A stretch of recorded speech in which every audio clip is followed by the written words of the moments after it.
Good afternoon मेरे प्यारे students.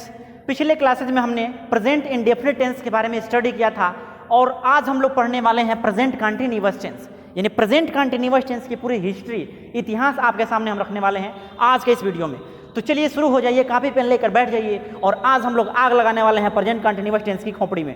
चलिए शुरू करते हैं आज के इस क्लास को। पिछले क्लास में आपने बहुत सारा प्यार दिखाया, इसके वजह से हमने आज वीडियो अपलोड किया, क्योंकि जब मैंने लाइव क्लास शुरू किया तो आपने समस्या देखा ही होगा कि लाइव क्लास में क्या समस्याएं आई थी। नेटवर्किंग इश्यूज़ की वजह से हमने वीडियो को नहीं चला पाया, लाइव क्लास नहीं कर पाया, लेकिन हम अब पढ़ने वाले हैं कंटिन्यूअस टेंस। मैंने वीडियो आपके लिए अपलोड किया और रोज ऐसे ही वीडियो अपलोड करता रहूँगा। तो चलिए शुरू करते हैं बिना टाइम गवाए।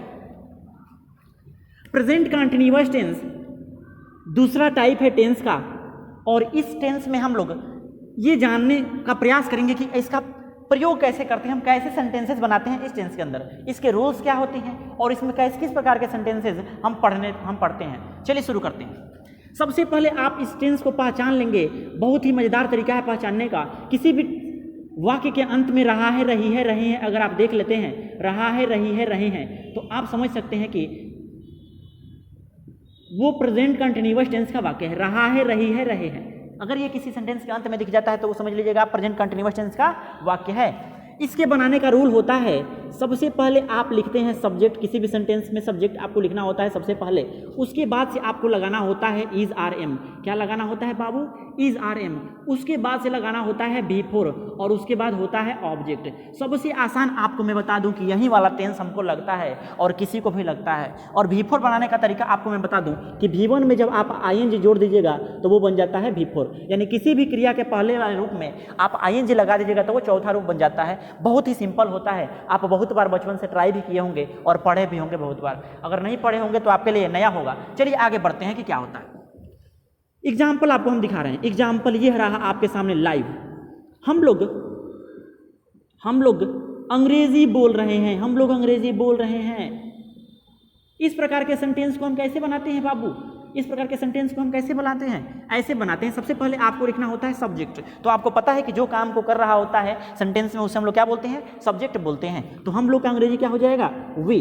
उसके बाद से आप एक ट्रिक याद रखिएगा, अगर सिंगुलर सब्जेक्ट है तो इज लगा देंगे, अगर सिंगुलर सब्जेक्ट है तो इज लगा देंगे, या फिर ऐसा नहीं याद रहता है आपको तो ऐसे याद रख लीजिए, ही सी इट या कोई एक नाम हो, इनके साथ लग जाता है इज, आई के साथ लग जाता है एम, और यू वी डे के साथ आर लग जाता है। ये सब नहीं जानते हैं तो आपको कुछ नहीं आता है। ये सब लोग जानता है, बचपन में बचपा सब भी जानता है, तो इसलिए आपको भी जानना चाहिए। तो वी हो गया। अब हमने बताया कि वी के साथ क्या लगाते हैं? हम आर लगाते हैं। तो वी के साथ लगा लेंगे आर। ये रूल के अनुसार हम चल रहे हैं। ट्रैक भटकिएगा, गलत कर दीजिएगा, एक्सीडेंट हो जाएगा। इसलिए आपको ट्रैक पे ही चलना है। रेलवे ट्रैक जैसा होता है, ट्रेन चल रही होती है, वैसे ही ये ट्रैक है, इसी ट्रैक पे आपको चलना है, इसी रूल पे आपको चलना है। तो इज आर एम में से हमने आर लगा दिया। ये नहीं कि तीनों जोड़ देंगे, बहुत सारे ऐसे लोग होते हैं जो तीनों लगा देते हैं, तो वो गलत हो जाता है। उसके बाद से लगाना है बिफोर, क्रिया का चौथा रूप। तो क्रिया क्या होता है? जिस सब से काम के करने या होने का बोध हो उसे हम लोग क्रिया कहते हैं। तो यहाँ पे देखिएगा क्रिया कौन सा हो रहा है? बोलने का क्रिया हो रहा है, बोलने का काम हो रहा है। इधर से आवाज निकल रहा है, आपके कानों तक पहुंच रहा है, आप सुन रहे हैं, तो बोलने का काम हो रहा है। तो स्पीक, बोलना का क्या होता है बाबू? स्पीक होता है। बोलना का क्या होता है? स्पीक होता है। और इसमें क्या करना है? आपको चौथा रूप लगाना है। तो आपको पता है कि V1 में जब हम ING जोड़ देते हैं तो बन जाता है बिफोर, तो लगा देंगे ING।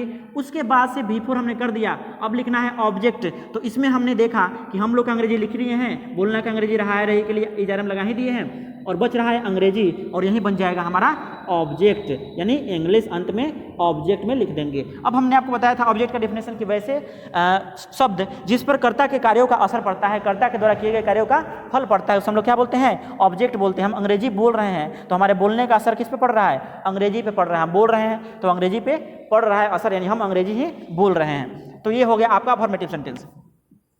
दूसरा सेंटेंस आपको बताने वाले हैं निगेटिव का। किसका बताने वाले हैं? निगेटिव का। निगेटिव भी बड़ी सिंपल होता है। क्या करना होता है? आपको कुछ नहीं करना है, बस सब्जेक्ट और इज आर एम के बाद से नॉट लगा देना है। इज आर एम के बाद से क्या करना है? नॉट, यानी तीसरे नंबर पे नॉट लगेगा। ये हो गया 1 नंबर, ये हो गया 2 नंबर और ये हो गया 3 नंबर, यानी तीसरे नंबर पे नॉट का प्रयोग हम लोग करने वाले हैं। किसी भी सेंटेंस में नॉट का प्रयोग कहाँ किया जाता है?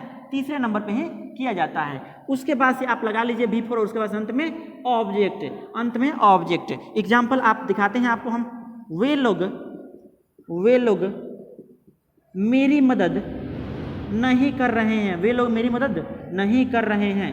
वे लोग मेरी मदद नहीं कर रहे हैं, तो क्या हो जाएगा, दे, वे लोग का क्या हो गया, दे। सबसे पहले हमें सब्जेक्ट लिख लेना होता है, सब्जेक्ट हमने लिख लिया, उसके बाद से इज आर एम में से कोई एक लगाना है। तो आपको हमने बताया कि दे जो है, दे कहाँ है, दे के साथ क्या लगता है बाबू, आर लगता है, दे के साथ मेरे लाला लालियो आर लगता है, तो आर लगा दिया हमने। अब क्या करना है, नॉट, नहीं के लिए क्या करना है, नॉट लगा लेना है, नहीं के लिए क्या करना है, नॉट लगा लेना है। उसके बाद से क्या करना है, भी फॉर क्रिया का चौथा रूप। तो क्रिया आपको दिख रहा होगा, करना नहीं है, पूरा यहाँ पे है मदद करना, क्या है, मदद करना, तो हेल्प, और हेल्प का क्या करना होता है बाबू, चौथा रूप, यानी आईएनजी वाला रूप, आईएनजी वाला रूप होता है चौथा रूप। तो दे आर नॉट हेल्पिंग, उसके बाद से क्या करना है, ऑब्जेक्ट लिखना है, नीचे वाले रूल से चल रहे हैं नेगेटिव सेंटेंस से। तो क्या होता है, helping me, they are not helping me, मेरा के लिए मी हो जाएगा। बहुत सारे लोग माई लगाएंगे, तो माई जो है वो पोसेसिव केस होता है, जबकि हमें लगाना है ऑब्जेक्टिव केस, यानी ऑब्जेक्ट की जगह पे जब भी आएगा तो ऑब्जेक्टिव केस ही आएगा, इसलिए वहाँ पे मी ही होगा। आइए हम नेक्स्ट देखते हैं इंट्रोगेटिव सेंटेंस का रूल। इंट्रोगेटिव सेंटेंस का रूल होता है, ये है आपका इंट्रोगेटिव, INTERROGATIV, ठीक है। इंट्रोगेटिव सेंटेंस का रूल सबसे पहले होता है इज आर एम बाहर कर देंगे, इज आर एम को घर से बाहर कर देंगे, इज आर एम को घर से बाहर कर दिया मैंने। उसके बाद से आपको लिख लेना होता है सब्जेक्ट, एस मतलब सब्जेक्ट, उसके बाद से भी फॉर, और उसके बाद से ऑब्जेक्ट, और अंत में क्वेश्चन मार्क। अंत में क्या होगा, क्वेश्चन मार्क, क्योंकि ये प्रश्नवाचक सेंटेंस है, इंट्रोगेटिव सेंटेंस है। एग्जाम्पल आपको दिखा रहा है, एग्जाम्पल, क्या तुम मुझसे झूठ बोल रहे हो, या फिर क्या तुम, यही ले लेते हैं, मुझसे झूठ बोल रहे हो।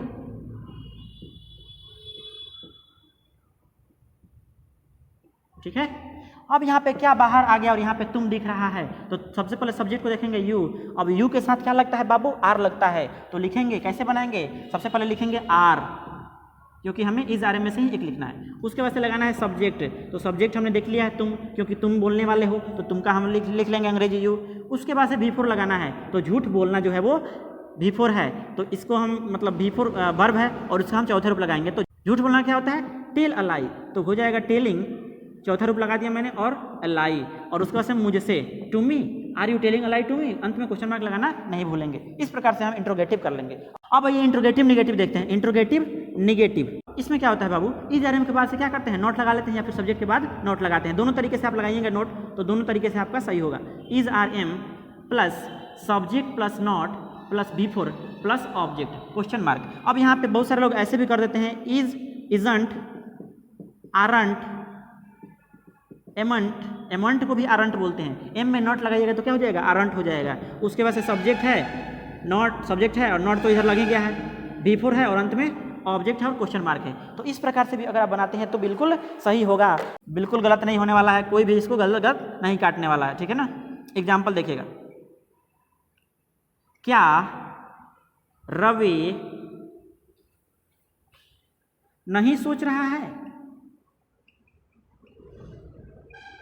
क्या रवि नहीं सोच रहा है, तो क्या हो जाएगा, इज रवि, क्या हो जाएगा, इज पहले लगेगा, क्योंकि रवि जो है वो सिंगुलर है, एक वचन है, किसी भी नाम के साथ क्या लगाते हैं हम, इज लगाते हैं, मैंने आपको बताया भी था शुरू में, तो इज हो जाएगा। उसके बाद से लिखना है आपको सब्जेक्ट, सब्जेक्ट क्या है, रवि, फिर नॉट लगाना है नहीं के लिए, तो नॉट लगा लेंगे। उसके बाद से लगाएंगे भी फोर क्रिया का चौथा रूप, तो थिंक, थिंक नहीं बोलते, इसको थिंक बोलते हैं, क्या बोलते हैं, थिंक, और थिंक का चौथा रूप क्या हो जाएगा, थिंकिंग, क्या हो जाएगा, थिंकिंग। ऐसे हम बनाने वाले हैं, ऐसे हम आसानी से इसको ट्रांसलेट कर सकते हैं, कन्वर्ट कर सकते हैं, ठीक है बाबू, बहुत ही सिंपल सा है। अब हम डायरेक्ट देखेंगे WH क्वेश्चन, और फिर इसको समअप करेंगे, और फिर मैं आपको दूंगा होमवर्क, जिससे आप करके हमें कमेंट बॉक्स में बताएंगे, और बिल्कुल मज़ा आने वाला है। चलिए आगे बढ़ते हैं। अब सुनिएगा, WH वर्ड में क्या होता है, WH वर्ड में इंट्रोगेटिव तो रहता ही है, साथ ही साथ WH वर्ड इंक्लूड हो जाता है, ऐड हो जाता है। तो आपको कुछ नहीं करना है, बस एक प्यारी सी मेरी बात माननी है। आपको क्या करना है, एक प्यारी सी बात मेरी माननी है। WH वर्ड में क्या करना है, WH वर्ड को शुरू में इंक्लूड कर देना है। अब आपका बन जाएगा WH क्वेश्चन सेंटेंस। क्या बन जाएगा, WH क्वेश्चन सेंटेंस। तो कैसे करेंगे आप, इधर देखिएगा थोड़ा ध्यान से। WH क्वेश्चन सेंटेंस में क्या करेंगे, WH वर्ड को ऐड कर लेंगे। WH क्वेश्चन सेंटेंस में क्या करेंगे, WH को ऐड कर लेंगे। सबसे पहले लिखेंगे WH वर्ड, उसके बाद से WH वर्ड को हम लिख ही देते हैं, what, when, where, how, who, ये WH वर्ड शुरू में लग जाएंगे। इसके बाद से आपको कुछ नहीं करना है, इज आर एम लगा देना है, फिर आपको सब्जेक्ट लगा देना है। अगर नॉट लगाना है तो आप नॉट यहाँ पे भी लगा सकते हैं और नॉट इज आर एम के साथ भी लगा सकते हैं, बिफोर लगा सकते हैं और अंत में ऑब्जेक्ट और क्वेश्चन मार्क लगा सकते हैं। ऐसे आप करेंगे तो बिल्कुल आसान होगा, थोड़ा भी आपको दिक्कत नहीं होने वाला है मेरे प्यारे छात्र छात्राओं, थोड़ा भी दिक्कत आपको नहीं होने वाला है। एग्जाम्पल आपको दिखाते हैं, एग्जाम्पल आपको दिखाते हैं, एग्जाम्पल आपको दिखाते हैं हम लोग कैसे परीक्षा की तैयारी कर रहे हैं। लॉकडाउन लगा है, हम लोग कैसे परीक्षा की तैयारी कर रहे हैं, क्वेश्चन मार्क। अब आपको सबसे पहले ये वाला लिखना है सेक्शन, क्या करने हैं, रूल बनाते समय, एग्जाम्पल बनाते समय सबसे पहले इस वाले सेक्शन को लिखना है, यानी डब्ल्यूएच वर्ड को लिखना है। तो हम लोग कैसे, कैसे का अंग्रेजी सबसे पहले लिखेंगे, तो कैसे का कहाँ है जी, हाउ, हाउ, हाउ लिख लेंगे सबसे पहले। उसके बाद से इज आर एम लगाने वाले हैं, तो आपको दिख रहा है कि हम लोग सब्जेक्ट है और हम लोग सब्जेक्ट का वी होता है, और अभी मैंने इधर लिखा था कि वी के साथ क्या लगाते हैं, आर लगाते हैं, तो लगा लेंगे आर। उसके बाद से आपको लिखना है सब्जेक्ट, तो सब्जेक्ट है हम लोग और हम लोग का अंग्रेजी क्या होता है, वी, हाउ आर वी। उसके बाद से लिखना है नॉट, कब, जब नहीं हो तब। उसके बाद से बिफोर लगाना है, तो नहीं तो इसमें है नहीं, तो बिफोर लगाएंगे अब डायरेक्ट। तो तैयारी करना, तैयारी करना, करना नहीं केवल तैयारी करना, तो प्रीपेयर, प्रीपेयर, और प्रीपेयर का चौथा रूप क्या होता है, प्रीपेयरिंग, हमने ई नहीं लिखा था, प्रीपेयरिंग हो गया। अब क्या लिखना है, ऑब्जेक्ट, तो परीक्षा की जो बच रहा है वही हो जाएगा object, for the preparation, for the examination, for the examination. इस प्रकार से आप किसी भी प्रकार के सेंटेंस को, दुनिया का कोई भी वाक्य हो, आप उसे आसानी से बना सकते हैं। और अगर आप इस प्रकार से कोई भी सेंटेंस बनाते हैं तो दुनिया का कोई भी किताब आपको गलत नहीं कहेगा, बिल्कुल आप सही बना रहे हैं, बिल्कुल आप सही जगह पढ़ रहे हैं। और अंत में मैं आपसे इतना ही कहना चाहूँगा कि इसके बाद आपको मैं वर्क दे रहा हूँ और उस वर्क को आप बना करके और कमेंट सेक्शन में कमेंट कर दीजिएगा। मिलते हैं नेक्स्ट वीडियो में, तब तक के लिए धन्यवाद।